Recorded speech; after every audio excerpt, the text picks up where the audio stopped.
We have reached the pinnacle of Deku's fight against Shigaraki. Deku has now taken on a more bestial form of Black Whip. He has canine-like jaws and fearsome claws. Meanwhile, Shigaraki has totally cocooned himself in a cluster of gnarly fingers and hands. The villain is afraid of the hero, my friends. Horikoshi loves drawing animals, especially the anthropomorphic kind. If he were any more blatant about it, I'm sure that even when My Hero Academia started to fall off, the furry community would have kept it afloat. This design for Deku is very reminiscent of the character Shishido from Omagadoki Zoo, who Horikoshi already lifted from his old series and turned into a hero. Deku has the same insistent rage on his face. He refuses to back down. Meanwhile, in the UA evacuation center, Eri was running away as quickly as her little feet could move her. But unfortunately for her, this was not enough to outpace the hero with 2 prosthetic legs. Ectoplasm. He told her not to run off, but with tears flooding her eyes, the baby unicorn insisted that Deku needs her help.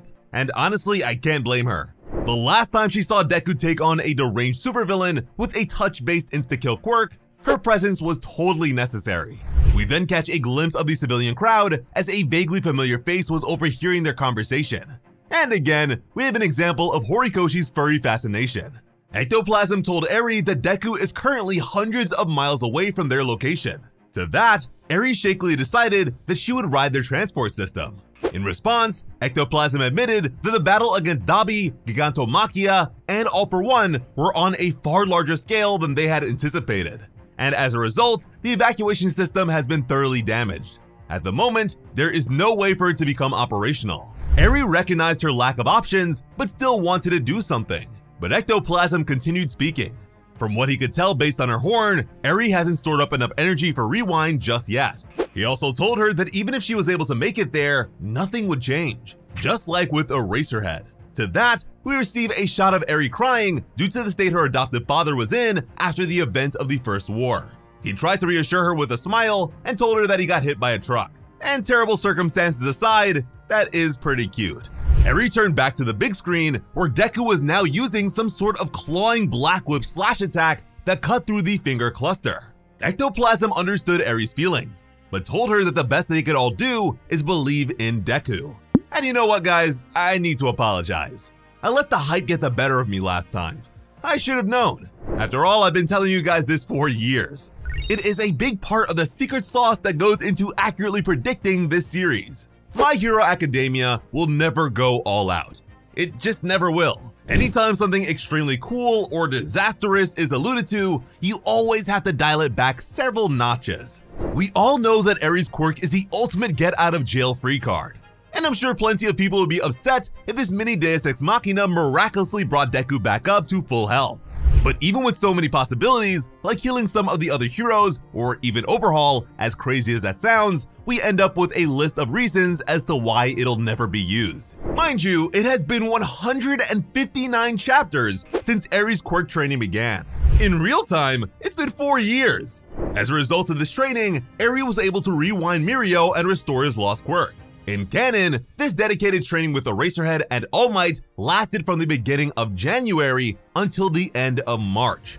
But you mean to tell me that across that span of time, they weren't able to figure out how Eri's energy storage works? We're talking about UA, the most state-of-the-art heroic facility in the country, and as far as we know, the world. Eri is the only character in the series who doesn't know how to refuel her quirk. What a shame. Despite this, Eri remembered Deku's enthusiasm towards the declaration of her dream, something that made Deku insist on working harder himself. And judging from everyone's reactions, even Kirishima nudging Bakugo, we can expect something along the lines of becoming a hero. It could be exactly that, or it could be made cute by the mention of becoming one of their sidekicks. Or maybe she's a high achiever and wants to be the next #1 hero, officially making her their rival. But all Eri can do right now is hold her horn and wipe away her tears. But that's when she was held by a hand just as small as her own. Kota told her that Big Bro Deku cries really easily. Eri turned to the boy as he kept his head lifted to resist his own waterworks. She said his name as he took a moment. Honestly, Kota is a crybaby just like his hero. So when he sees Deku doing his best, he feels like he needs to do something too. The next generation of heroes angle is totally being emphasized here. The crowd member from before turned back to the big screen.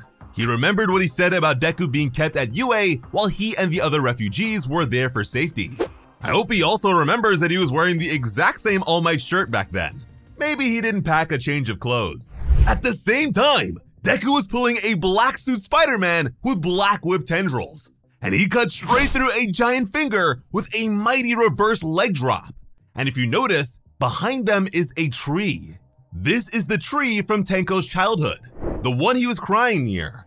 It's where he used decay on his beloved pet dog and older sister. And goodness gracious, this fight looks really cool. Too bad we don't actually get to see it. I'm losing my mind over here. This is a penultimate clash between the strongest hero and the strongest villain. The final fight of the series that everything has been building up towards. And we can't even see it happen. Instead, we've got the Backyardigans having a crying competition. Don't get me wrong, I don't mind this sort of side content. It can provide gravity and depth to a situation. But good lord, why now? And why like this? This fight was always bound to be an emotional and frankly, talkative one on account of all the cerebral vestige stuff. Adding this extra stuff at the literal coolest moment and playing it out in real time to where we don't get to see it properly is absolutely ridiculous.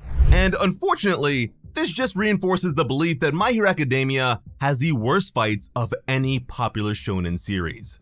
Anyways, the nameless crowd member whose perspective is clearly more important than our final fight remembered Deku's vow to fix things. Meanwhile, the UA Flying Fortress was being properly evacuated. Monoma is currently on a stretcher with Manga begging him to hold on. At the same time, Momo was helping Kaminari walk while they both watched Deku's fight on her oversized phone. Kaminari mentioned how Deku has gone dark again.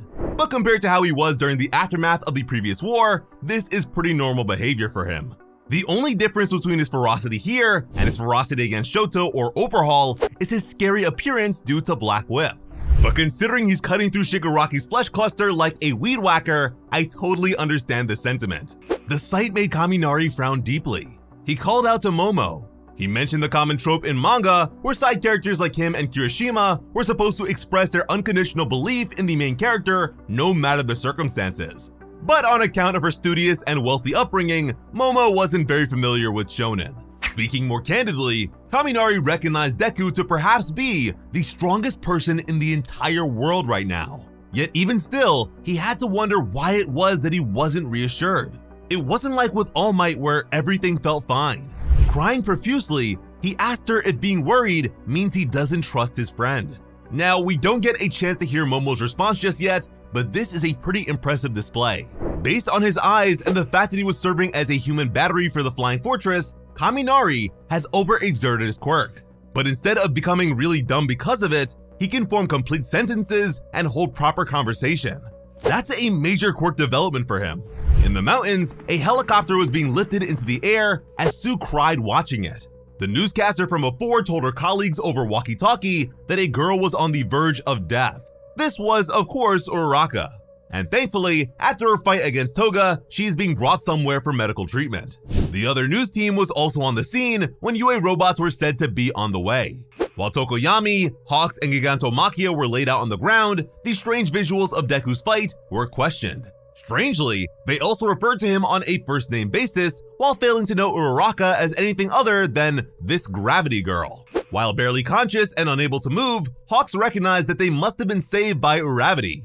He recalled her speech from the top of UA and how it impacted him, the sentiment of which being the possibility of seeing one another as united. After that, we'd get back to what we all actually want to see. Deku is forcing his way through a horde of fingers like a crazed beast. But slow your roll there, buckaroo. This is just one panel because, of course, we have more important moments to get to. On top of a random building, Rock Lock was showing Lady Nagan the broadcast from his phone. He wanted to know why she was helping Deku. She told him that the young hero opened her heart. And we are digging so deep into the side character bag here that Horikoshi felt the need to remind us of their names. Nagan continued to say that Deku does the one thing that villains despise the most. Rock Lock agreed. When dealing with villains, quickly crushing their will to fight is really important. And it seemed like Deku was doing exactly that. The greatest marksman knows that Deku has picked a truly difficult path by refusing to see the world as black and white. In the process, he suffers a whole lot, but that's what makes her want to support him even more. And from there, even without properly seeing the fight, Deku has succeeded. Tears escape his eyes as he says farewell to Black Whip and all the vestige quirks. Now, he only has the core power of One for All. As everyone silently observed the ultimate fight that we'll never get to see, one person in the crowd called out for Deku to do his best. Shigaraki extended a hand while begging the hero to stay away. It was the perfect mirror of his father's plea just before he was slaughtered. But Deku did not hesitate to deliver the final punch. And with that, he has arrived at the house that started it all. The core of Shigaraki's mindscape. The place where he will find that crying little boy who needs his help. And simultaneously, Deku is returned to being in his UA uniform. He recalled Shigaraki's words from when he leapt off of the Flying Fortress. The destruction of everything stemming from that house. We definitely made it here a lot quicker than anticipated, but considering the hordes of people begging this story to wrap up, it's also about damn time. In the comments, let us know who you think won the crying competition in this chapter. Honestly, I feel like I did. As always, I'm SliceofOtaku. Thank you all so much for watching and have an awesome day. I love you.